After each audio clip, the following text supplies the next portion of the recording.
Tribunal Judicial Primeira Instância aplica medida coação tolo barguiro na Hito, bakaso esquema call center e area fatuhada. Medida coação tolo ne, makanesen termo identidade de residência, proibição ausência, no calção, awasan rihun tolo, dolar americano, bakada arguido.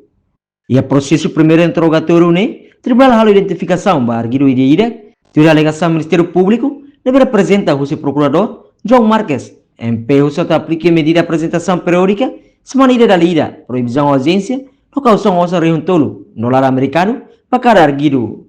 Parte defesa mas concorra, a medida o CMP, mas bem o seu ato menos osang, calção nia, mas bem, e no espaço final, o tribunal decide aplicar a medida tolo, termo de identidade de residência, proibição ausência, no medida calção, awasan rihun tolo, dolar americano, bakada arguido nem hito.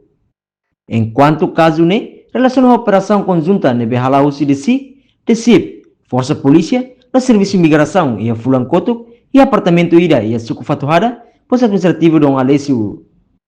Hosi operação ne, a autoridade Síria identifica cidadão chinesa na ne, no feito ida hosi Vietnam, no nemo se equipa halo apreensão, bater móvel hamutu tolo nulo, equipamento Starlink rua, no IP tolo, ne desconfia, usa atividade esquema call center refere. No neia processo primeiro interrogatório ne, presidiu-se juiz turno na ira, Ministério Público, representa procurador João Marques, arguiu-se retang assistência legal, hosi advogado privado na ira.